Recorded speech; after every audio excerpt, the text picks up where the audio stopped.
Bonjour YouTube. Alors aujourd'hui nous allons préparer un parmentier de courgettes avec de la viande hachée de veau. Donc il vous faut 1 kg de courgettes, de la viande de veau, il vous en faut 400 g, un oignon, thym, sel, poivre, huile d'olive et coulis de tomate. Un filet de crème fraîche. C'est parti pour le début de la recette. On va commencer par éplucher l'oignon, le couper en petits morceaux et le mettre à revenir avec la viande dans la poêle.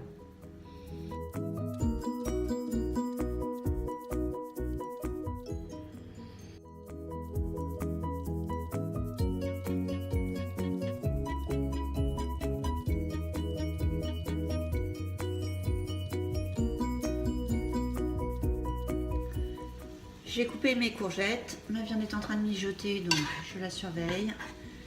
Je vais beurrer mon plat à gratin. On va bien beurrer le moule.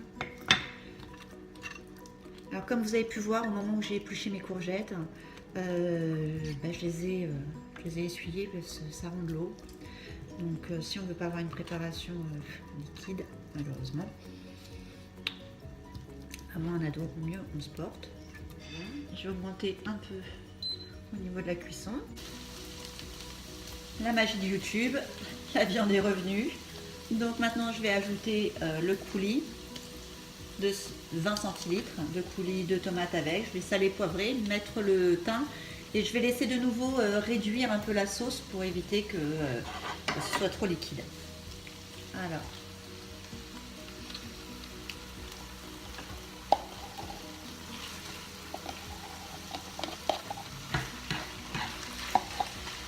On mélange bien.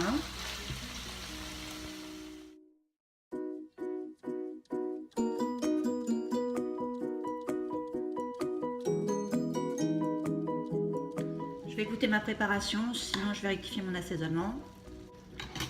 Une pointe de sel. Étant donné qu'on ne va pas saler les courgettes.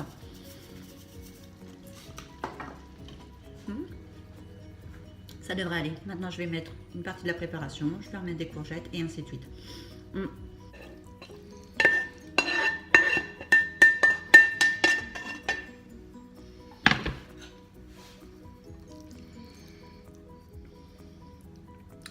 Maintenant je vais remettre la dernière couche de courgettes par-dessus, un peu de crème fraîche, une pincée d'emmental et au four pendant une bonne heure à 180 degrés.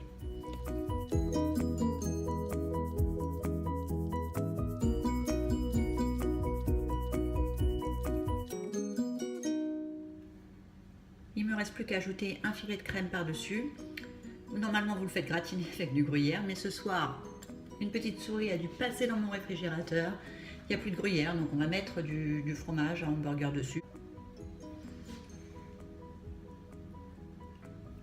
On va essayer de faire pas trop généreux, mais bon quand même.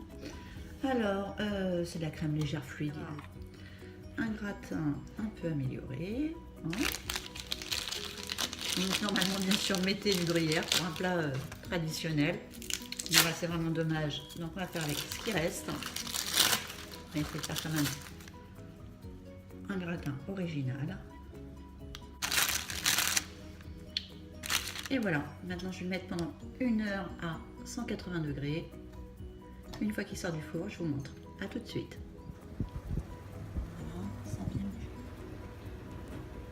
Voilà, c'est prêt. Bon appétit!